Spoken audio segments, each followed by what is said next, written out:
High সবাইকে। তো আগের ব্লগে আমি শেয়ার করেছি যে আমরা পুরীতে বেড়াতে গেছিলাম। তো এটা ছিল আমাদের পুরীতে থার্ড ডে, মানে তৃতীয় দিন। তো সকাল সকাল আমরা সবাই ব্রেকফাস্ট কমপ্লিট করে একটুখানি সাইট সিন করার জন্য বেরিয়ে যাই। সাইট সিন খুব কাছে পিঠেই করেছিলাম, খুব দূরে এবারে সাইট সিন করা হয়নি, কারণ সমস্ত জায়গাটাই ঘোরা রয়েছে। তো আমরা আমাদের লজ থেকে বেরিয়ে চলে আসি রাস্তায়, মানে যেটা রোড, শ্রী বিচের সামনে যে রোড, সেখানে এসে তারপর যেহেতু আমরা অনেকজন ছিলাম সেই কারণে 3টে অটো বুক করা হয়েছিল। তো অটো করে দেন আমরা রওনা হয়ে যাই দেখার জন্য সাইট সিনগুলো।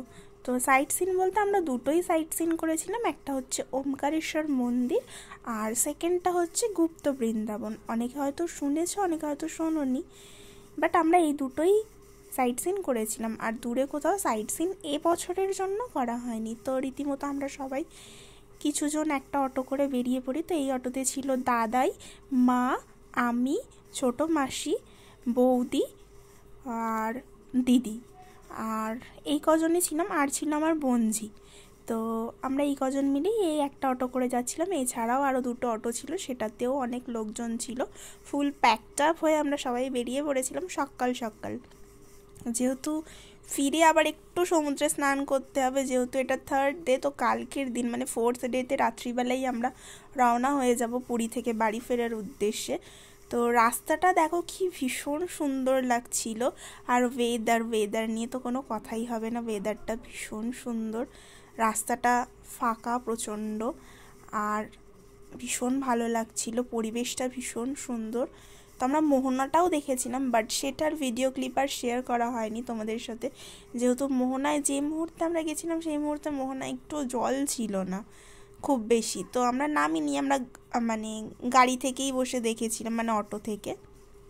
তো আমরা এখন যাচ্ছি, তোমরা সবাই দেখো চারপাশের ভিউটা ভীষণ সুন্দর লাগছিল, পরিবেশটাই।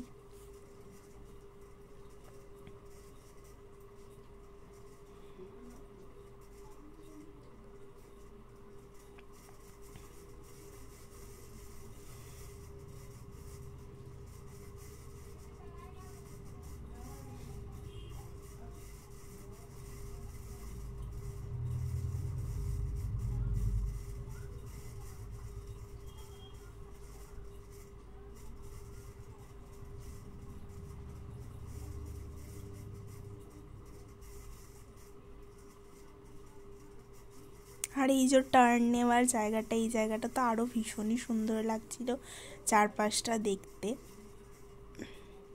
তোমরা সবাই দেখো আমাদের পুরীর ব্লগগুলো কেমন লাগছে অবশ্যই কমেন্টের মাধ্যমে জানিও। চারপাশটা শুধু সবুজ আর সবুজ, দুধারে, রাস্তার দুধারে ক্রমশ শুধু গাছ লাগানো রয়েছে। তো আমাদের এদিকেও সবুজটা দেখা যায়, বাট ওদিকটা একটু বেশি যেন ওই এরিয়াটাতে দেখা যাচ্ছিল সমুদ্র শ্রী বিচটাকে ক্রস করার পর। তো চারপাশটা ভীষণ ভালো লাগছিল দেখতে। তো আমাদের পেছনেও দুটো অটো রয়েছে, যেটাতে আরও আমাদের সাথে সবাই, যারা সবাই আমরা একসাথে গেছিলাম তারা সবাই আমাদের পেছনের দুটো অটোতে রয়েছে।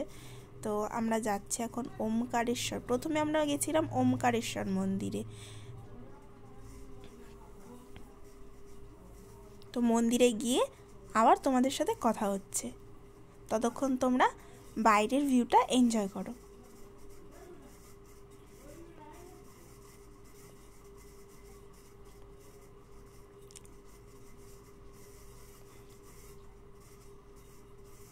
এই যে দেখো, ততক্ষণে আমি নেমে পড়েছি ওমকারেশ্বর মন্দিরে। তো রোডে নেমে 2-3 পা একটু হাঁটতে হতো ওমকারেশ্বর মন্দিরে ঢোকার জন্য। তো বাইরে জুতো খুলতে হতো। তো আমরা আস্তে আস্তে একে একে সবাই হেঁটে হেঁটে যাই, গিয়ে ওমকারেশ্বর মন্দিরে প্রবেশ করি। তো বাইরে জুতোটা খুলি, দেন গেট দিয়ে আমরা ভেতরে প্রবেশ করি। তো তোমরা সবাই দেখো ওমকারেশ্বর মন্দিরটা।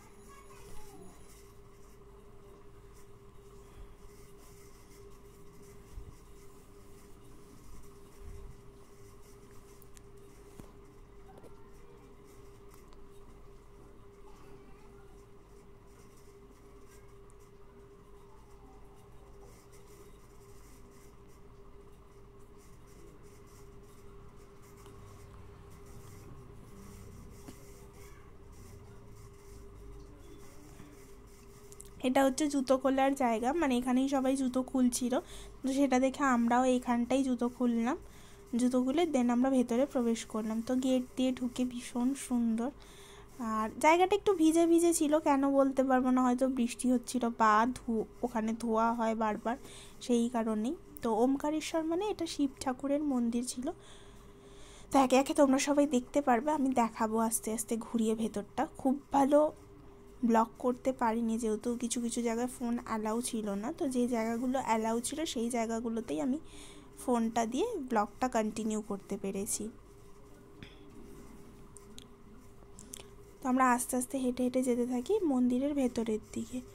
তো যেহেতু এটা আমি ফার্স্ট টাইম গেছিলাম ওমকারেশ্বর মন্দিরে, তো সেই জন্য একটু ঘুরে ঘুরে চারপাশটা দেখছিলাম, তোমাদের সবার সাথেও শেয়ার করলাম সেটারই একটা ছোট্ট ব্লগ। তো তোমরা সবাইও দেখো, হয়তো অনেকেই গেছো ওমকারেশ্বর মন্দিরে, তারা দেখেছো, আর যারা যাওনি তারা আমার ভিডিওর মাধ্যমে দেখো। নেক্সট টাইম যখন পুরী যাবে তখন অবশ্যই ভিজিট করো ওমকারেশ্বর মন্দিরে। তো এখানে ছিল রাধা কৃষ্ণ। তো রাধা কৃষ্ণ দেখার পর মন্দিরের চারপাশটা দেখে প্রণাম করে আমরা আবার অন্য দিকে যেতে থাকি দর্শন করার জন্য।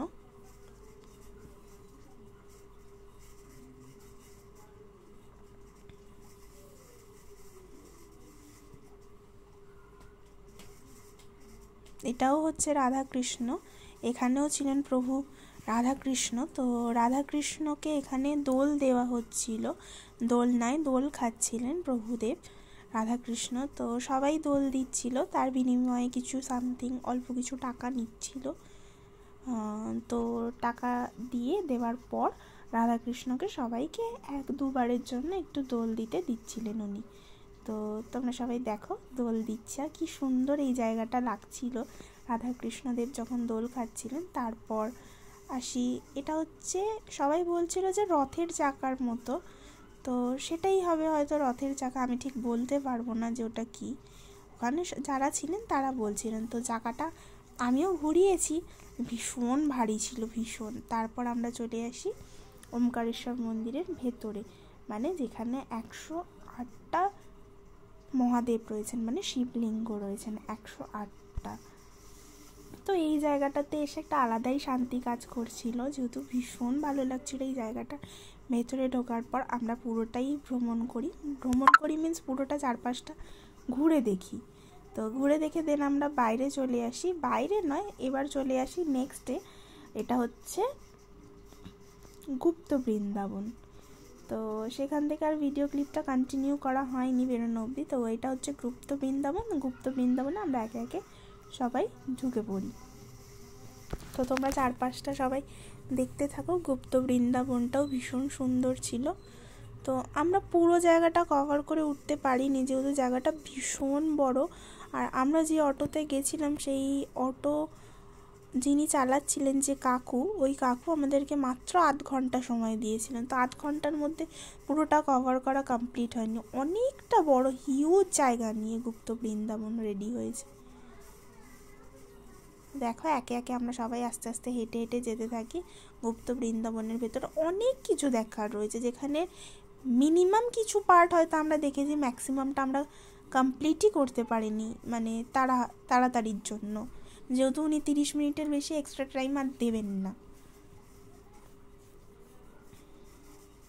তো তোমরা সবাইও গুপ্ত বৃন্দাবনটা দেখো, যার যা মনস্কামনা আছে অবশ্যই জানিও গুপ্ত বৃন্দাবনে। তো অ্যাকচুয়াল বৃন্দাবন তো আর যাওয়া হলো না, সেই কারণে এখানেরই বৃন্দাবনটা দেখলাম।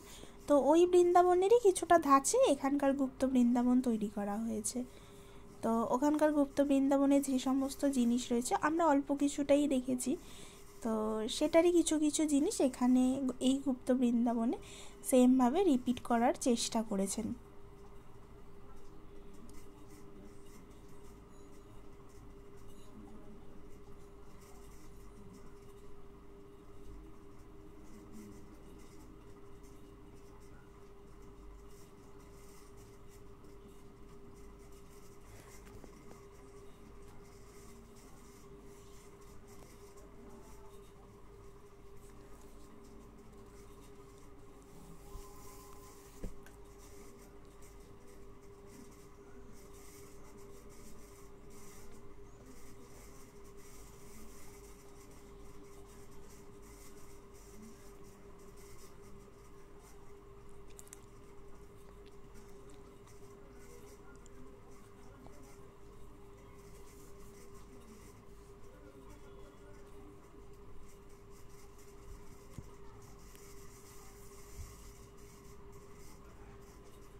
তারপর আমরা সবাই একইভাবে আবার গুপ্ত বৃন্দাবনের চারপাশটা ধীরে ধীরে ঘুরতে থাকি। তোমরা সবাই এই ভিডিওটা দেখতে থাকো, কেমন লাগছে অবশ্যই জানিও গুপ্ত বৃন্দাবনের ভিডিওটা। তো কন্টিনিউ দেখো, এটা দেখার পর ঘুরে আসার পর আবারও বলছি।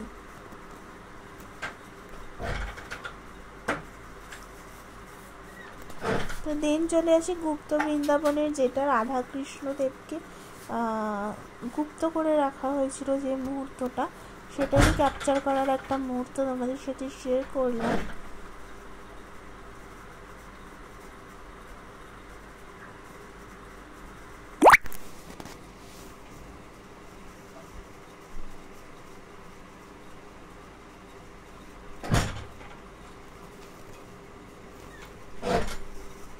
আস্তে আস্তে আমরা গুপ্ত বৃন্দাবনটা ঘুরতে থাকি, ঘোরাটা কমপ্লিট করার জন্য চারপাশে। তো আমরা গুপ্ত বৃন্দাবন কমপ্লিট করে তারপর আমরা চলে আসি আবারও লজের উদ্দেশ্যে, মানে লজে ফেরার জন্য। যেহেতু ফিরে আমরা একটুখানি সমুদ্রে স্নান করতে যাব, সেটাই এরকম একটা ইচ্ছা ছিল। তো রাস্তাটা ফেরার টাইমও ভীষণ সুন্দর লাগছিল, চারপাশের পরিবেশ তোমাদের সাথে সেটাই শেয়ার করলাম।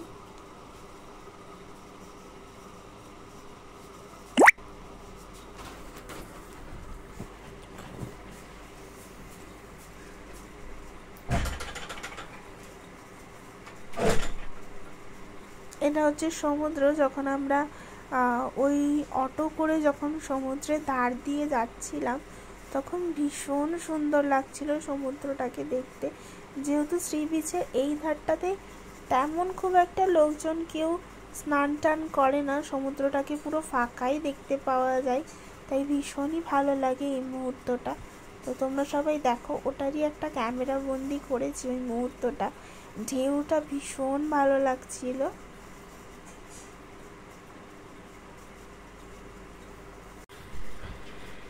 তার সাথে আকাশটাও, সেটাও ভীষণ সুন্দর দেখতে লাগছিল।